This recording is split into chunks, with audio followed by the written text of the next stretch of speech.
You already know what 3 a.m. feels like. Not the 3 a.m. of a good night out.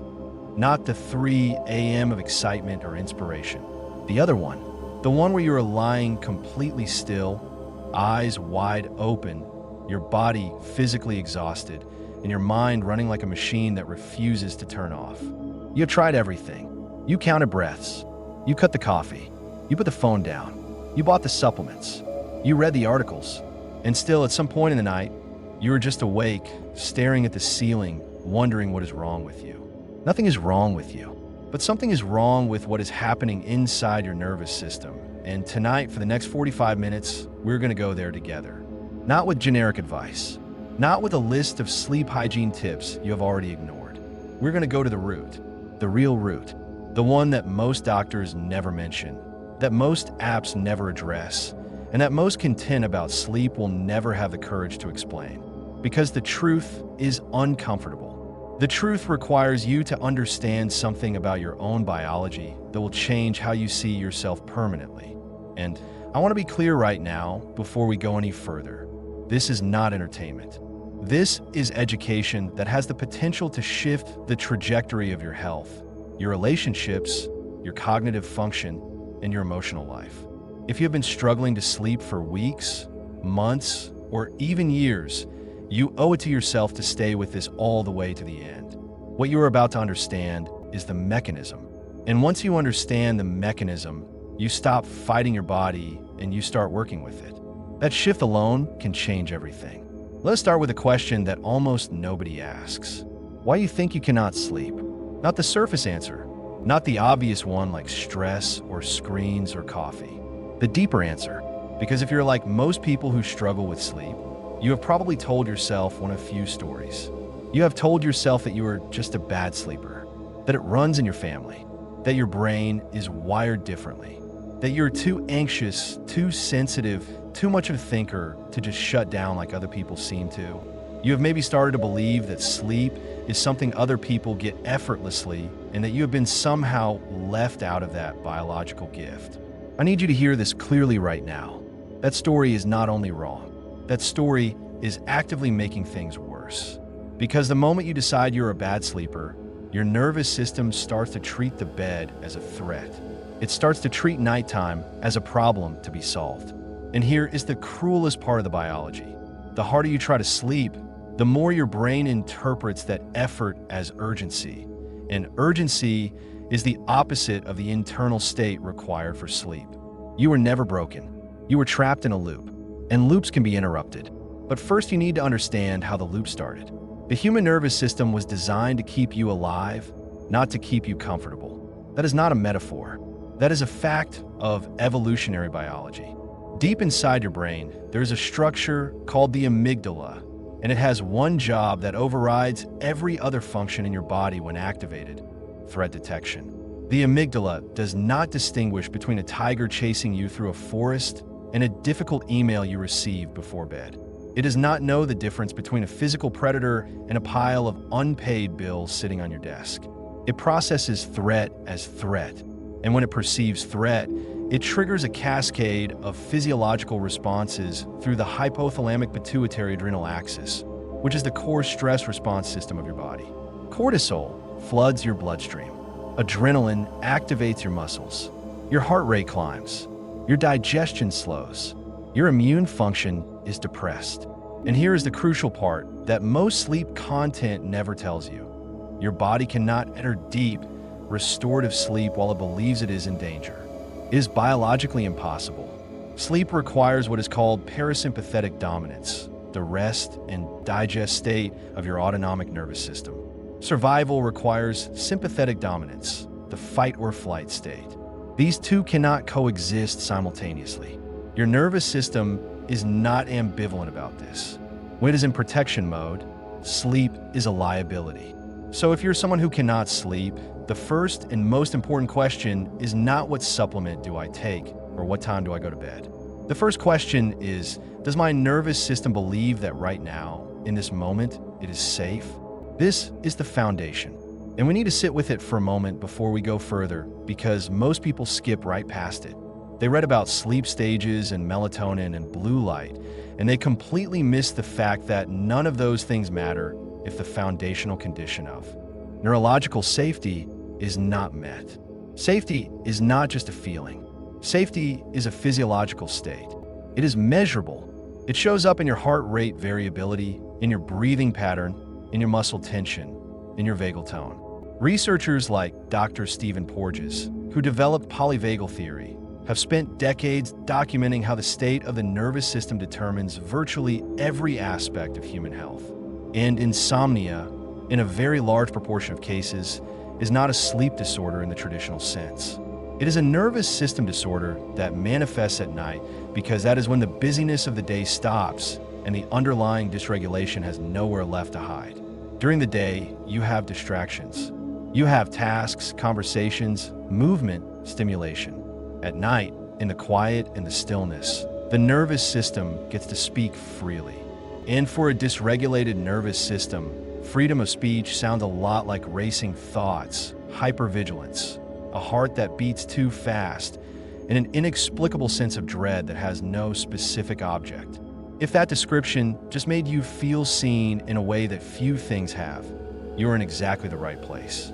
Now, let us talk about what dysregulation actually looks like in the context of sleep, because it is more varied than most people realize. There are people who cannot fall asleep. They lie down, and their mind immediately starts running through everything that happened that day, everything that could go wrong tomorrow, every conversation they had that might have been misinterpreted, every responsibility they are afraid of failing. There are people who fall asleep fine, but wake up between 1 and 3 in the morning with a jolt, a sudden alertness, a feeling that is not quite anxiety, but not quite calm either. There are people who sleep through the night, but wake up feeling as if they never slept at all, their body heavy, their mind foggy, their energy gone before the day even begins. And there are people who cycle through all 3 of these experiences seemingly at random, never knowing which version of the night they're going to get. All of these patterns have one thing in common. They are all expressions of a nervous system that is not completing the full arc of the sleep cycle because it is not safe enough to let go completely. And the word let go is important here. Sleep is an act of surrender.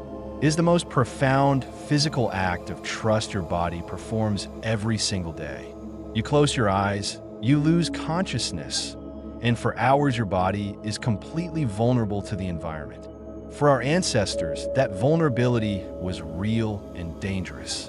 The ones who slept too deeply in unsafe environments did not always survive to pass on their genes.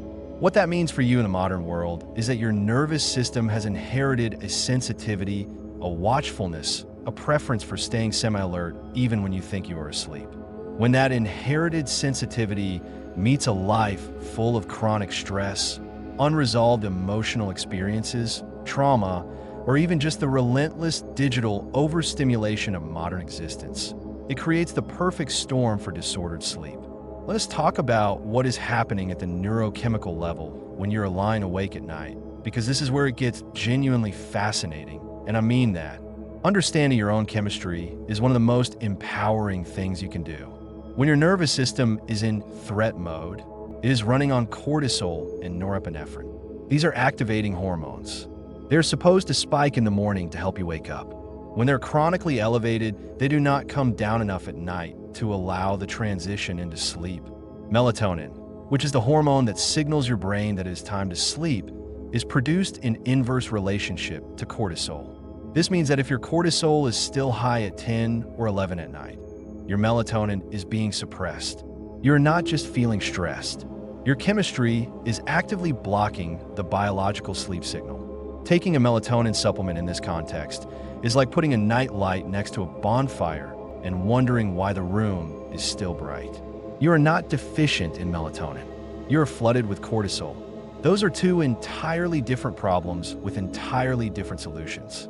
And this distinction matters enormously because millions of people are addressing the wrong variable while the real driver of their insomnia continues completely unaddressed. There's another neurochemical player in this story that almost nobody talks about in the context of sleep, and that is adenosine. Adenosine is a byproduct of cellular metabolism that accumulates in the brain throughout the day, and as it builds up, it creates what you experience as sleep pressure, that growing heaviness and desire for sleep that increases the longer you stay awake. When adenosine reaches a certain threshold, the body should transition into sleep. But here's the problem. Chronic stress and chronic sleep deprivation alter the sensitivity of adenosine receptors over time. The signal gets weaker. The threshold gets harder to cross. You might feel exhausted. You might feel the physical weight of sleeplessness on your entire body and still be unable to tip over into actual sleep. This is what people mean when they say they are wired and tired. The body is giving both signals simultaneously, the signal of exhaustion and the signal of activation. And the activation is winning because the nervous system is still in protection mode. This state is not imaginary. It is not a character flaw. It is a measurable physiological condition that has a clear mechanism and, importantly, a clear path out. Before we go further, I want to pause here and do something important. I want to ask you to check in with your body right now as you're listening to this. Not in a clinical way, just honestly. Where are you holding tension? Your jaw, your shoulders, your chest, your stomach? Is your breathing shallow? Is there a low-grade hum of alertness in your body, even though you're doing something as passive as watching a video? That hum, that tension, that shallowness of breath is the baseline state of a dysregulated nervous system. Most people with chronic sleep issues have been living in that state for so long that it feels normal. It is not normal. It is adapted, and there is a profound difference between those two things. If you can feel what I am describing right now in your own body, you are experiencing in real time the exact physiological condition that is disrupting your sleep. Keep that awareness. We're going to come back to it. Now let us go deeper into what I call the 3 layers of insomnia, because most approaches to sleep only address one of them and wonder why nothing sticks. The first layer is the behavioral layer. This is what most sleep content talks about almost exclusively. Sleep hygiene, screen time, caffeine timing, bedroom temperature, consistent wake times. These things are real and they matter. We will address them today, but they're the outermost layer. They're the part of the problem you can see and touch. The second layer is the physiological layer. This is where we have been spending most of our time so far. The autonomic nervous system, cortisol rhythms, adenosine sensitivity, vagal tone. This layer is invisible but measurable. It operates below conscious awareness, and it is the driver that behavioral changes alone cannot reach.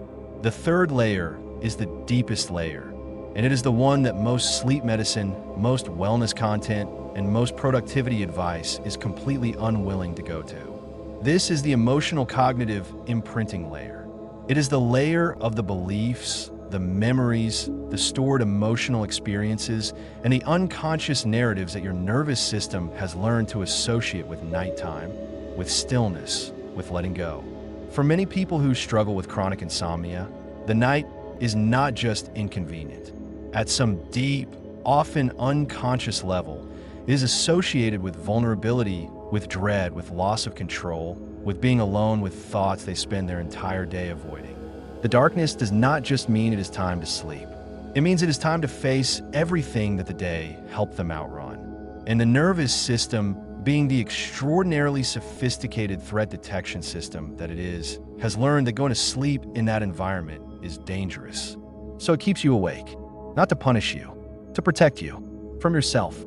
Understanding this does not fix everything overnight, but it is the beginning of the only kind of healing that actually lasts, which is the kind that addresses not just your behavior, but the architecture of your inner world. Let's talk about the global picture for a moment, because the scale of this problem is important context for understanding why we are here. According to data from 2025 and 2026, we are in what researchers are now openly calling a global sleep crisis. The CDC and Stanford Medicine both report that 1 in 3 adults worldwide is chronically sleep deprived. The American Academy of Sleep Medicine found in a 2026 survey that 93% of Generation Z regularly loses sleep due to social media, not just from the screen light, but from the emotional dysregulation created by constant social comparison conflict, and digital overstimulation. The American Psychological Association links sleep disorders directly to the epidemic of anxiety and depression, noting that the relationship is bidirectional, meaning poor sleep creates anxiety and anxiety creates poor sleep, a loop that feeds itself indefinitely without intervention. The economic cost of lost sleep in the United States alone is estimated at over $411 billion annually in reduced productivity. The personal cost in relationships destroyed by irritability and emotional reactivity, in careers derailed by cognitive impairment, in physical health conditions accelerated by sleep-induced inflammation, in years of life quality stolen from people who deserve better. That cost is incalculable. You are not alone in this. You are part of a civilization-wide dysregulation event.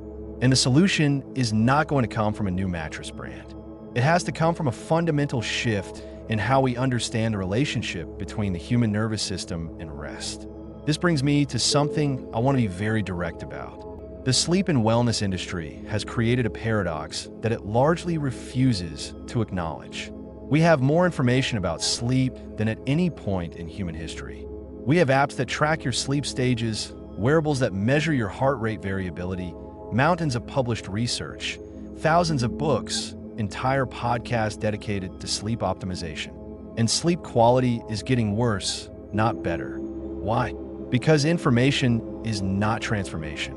Knowing that you should limit caffeine after 2 in the afternoon does not help you if your nervous system is running on cortisol because of unprocessed grief. Knowing your sleep stages does not help you if you wake up at 3 in the morning with the specific dread of someone whose emotional body has learned that nighttime is when the pain surfaces. Knowledge is necessary, but it is not sufficient. What is required is a different kind of approach, one that works simultaneously at the behavioral level, the physiological level, and the emotional energetic level. One that does not just tell you what to do, but help your body feel safe enough to actually do it. That is what this channel is about.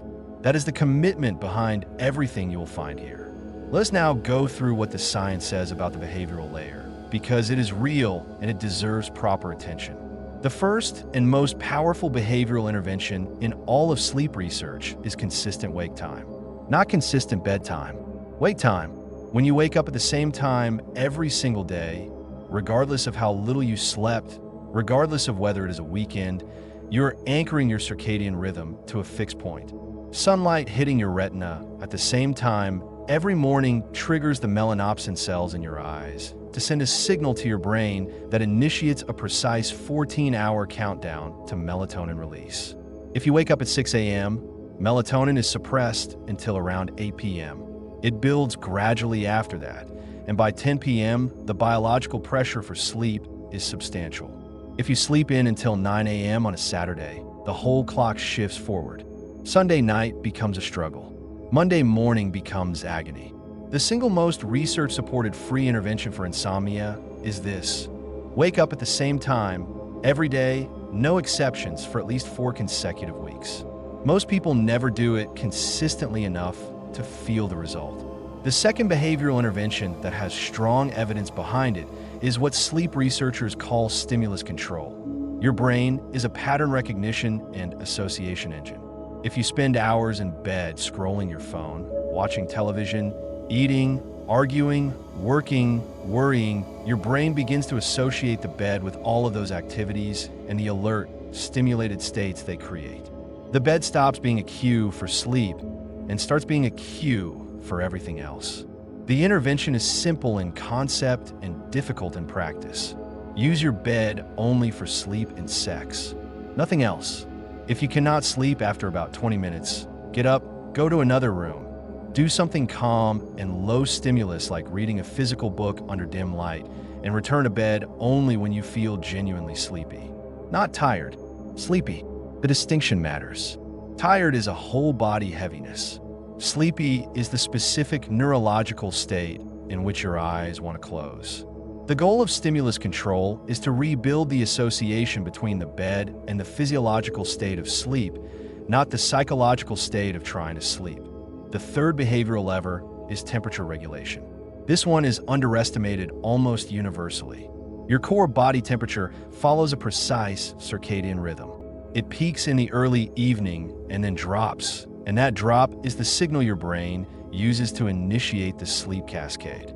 It keeps dropping until around 1 to 3 in the morning, at which point it begins to rise again, which is precisely why so many people with dysregulated sleep wake up at that exact time window. If your sleep environment is too warm, your core body temperature cannot drop efficiently, and you either cannot fall asleep or you enter only shallow stages of sleep that do not provide genuine restoration. The research-supported optimal bedroom temperature for sleep is between 65 and 68 degrees Fahrenheit, or 18 to 20 degrees Celsius. Even if you cannot control your room temperature, you can take a warm shower 90 minutes before bed. The counterintuitive mechanism here is that the warm water draws blood to the surface of the skin, and when you get out of the shower, the rapid heat dissipation from your skin accelerates the drop in core body temperature. It is a neurological trick that works, and it is free. Now I want to spend time on the physiological layer, because this is where the real leverage lies for most people with chronic sleep issues. The key concept is vagal tone. Your vagus nerve is the longest cranial nerve in your body. It connects your brain to virtually every major organ: your heart, your lungs, your digestive system. It is the primary pathway of the parasympathetic nervous system, the rest and digest state. When your vagal tone is high, your body can shift fluidly between activation and rest. You can experience stress and then recover from it efficiently. Your heart rate variability is healthy. Your nervous system is flexible and responsive. When your vagal tone is low, which is the case for most people with chronic insomnia and chronic anxiety, your nervous system gets stuck in activation. It cannot complete the transition into rest, even when the conditions for sleep are technically present. The good news is that vagal tone is not fixed. It is trainable, and some of the most powerful interventions for improving vagal tone are things you can do without any equipment right now, right where you are. The most evidence-backed method for increasing vagal tone and shifting into parasympathetic dominance is controlled breathing. Not just any breathing, but specifically breathing patterns that lengthen the exhale relative to the inhale. Here is the neuroscience. When you inhale, your heart rate slightly increases. When you exhale, your heart rate slightly decreases. This is called respiratory sinus arrhythmia, and it is mediated by the vagus nerve. When you deliberately lengthen your exhales, you're stimulating the vagus nerve directly, like pressing a button that says rest. A breathing pattern as simple as inhaling for 4 counts and exhaling for 6 to 8 counts, practiced for just 10 to 15 minutes before bed, has been shown in multiple clinical trials to significantly reduce sleep onset latency, which is the time it takes to fall asleep, and to improve sleep continuity, which is the ability to stay asleep through the night. This is not mysticism. It is applied neuroscience that you can practice tonight. The 4-7-8 breathing method developed by Dr. Andrew Wall is a more structured version of this principle. Inhale for 4 counts, hold for 7, exhale fully for 8. The hold activates a phenomenon called the Herring-Brewer reflex, which has an additional calming effect on the nervous system.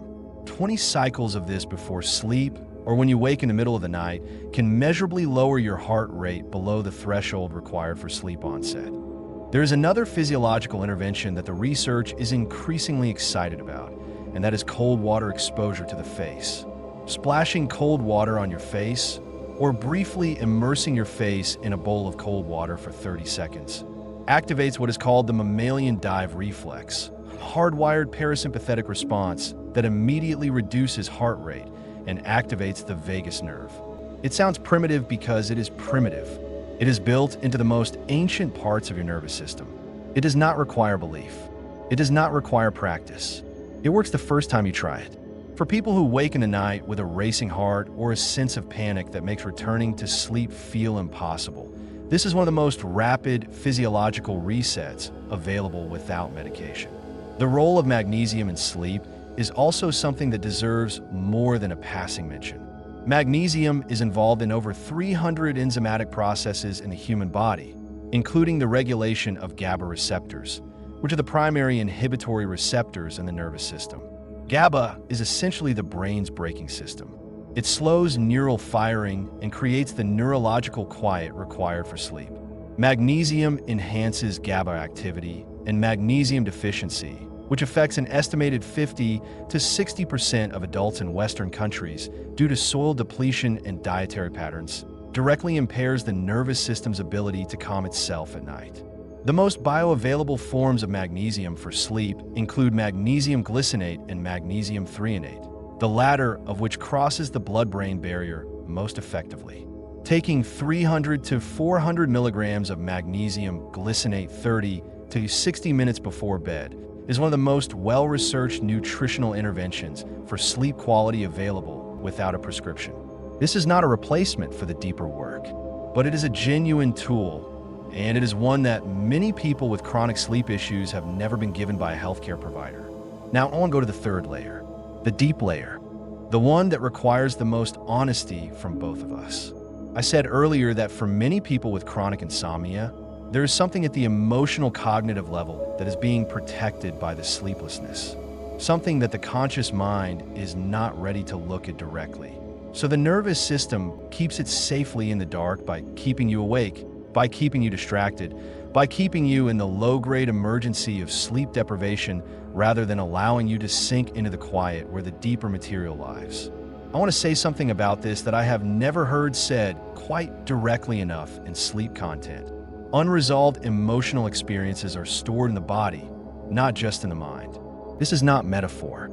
The emerging field of somatic neuroscience has documented extensively how trauma, chronic stress, grief, and unprocessed emotion are encoded in the muscular tension patterns, the breathing patterns, the autonomic nervous system signatures of the body. The body keeps the score, as psychiatrist Bessel van der Kolk famously articulated. And the time when that score is most legible is at night, in stillness, when all the protective activity of the day has ceased.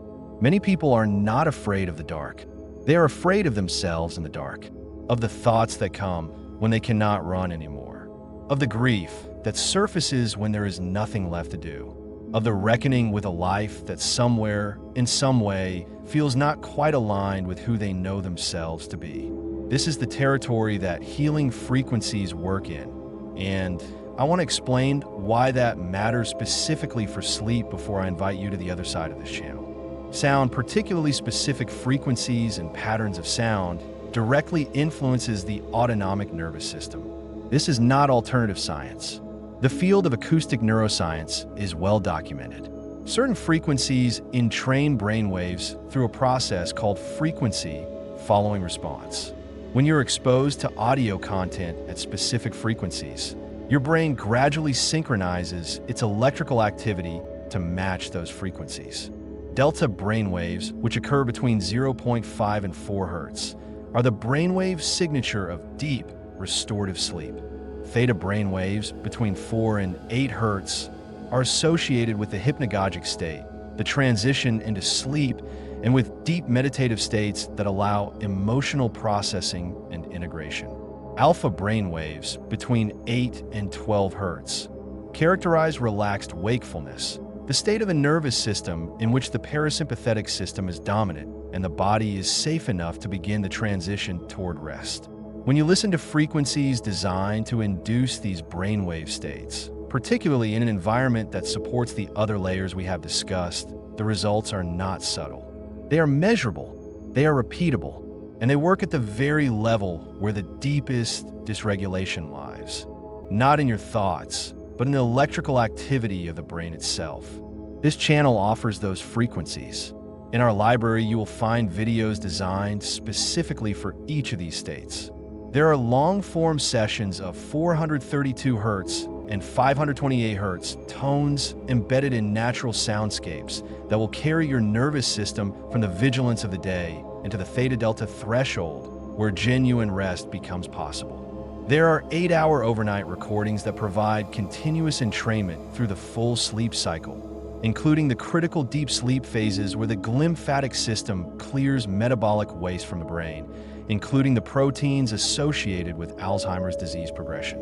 There are specific sessions tuned to 852 Hz and 963 Hz for the parts of healing that go beyond the physical, for the recalibration of something that many people sense but struggle to name. The subtle architecture of who they are at the level of energy, awareness, and connection. I'm not going to tell you what to believe about those frequencies. I'm going to invite you to experience them, because some things are better felt than explained. And if you have been lying awake at 3 a.m. for months or years, you have nothing to lose by spending an hour inside a sound environment designed specifically to carry your nervous system somewhere it has not been able to go on its own. Before we begin to close, I want to give you a practical framework for the next 7 nights. Not a rigid protocol, a gentle architecture, something you can actually do starting tonight. On night 1, choose a consistent wake time and commit to it for the next 7 days regardless of how much you sleep. This one act, sustained over time, will do more to regulate your circadian rhythm than any other single intervention. On night 2, add the pre-sleep breathing protocol. 40 minutes before your chosen bedtime, put on something calming, not television, not social media, not the news. Instrumental music, gentle reading, or the low-frequency ambient sessions from this channel. 20 minutes before bed, begin the 4-7-8 breathing. 20 cycles. No phone during this time. On night 3, add magnesium if you do not already take it. Take it 45 minutes before your breathing practice. Notice the quality of the quietness in your body. On night 4, do a simple inventory before your breathing practice. Sit with a journal or simply in silence and ask, what happened today that I did not fully process?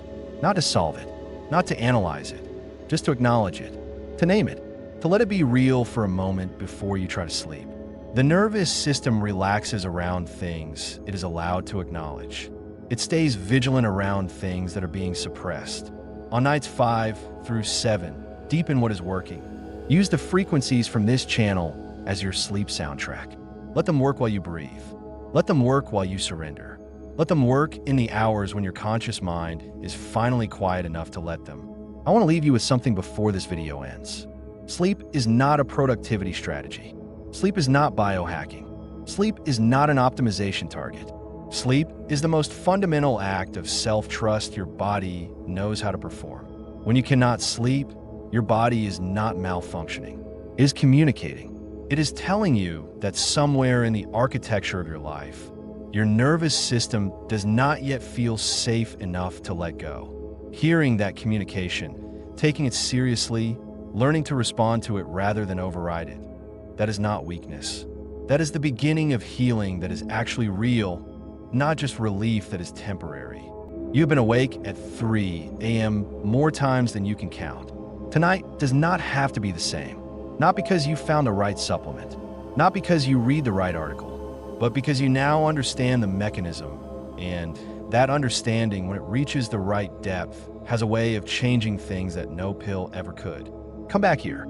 Stay with this channel. There is so much more to understand, to feel, to heal. And the frequencies waiting for you here were created for exactly the person you are right now. Someone who is exhausted, someone who is searching, and someone who, even if they cannot quite articulate why, knows that the healing they need goes deeper than anything they have tried before. You're in the right place. Rest is possible for you. Let's find it together.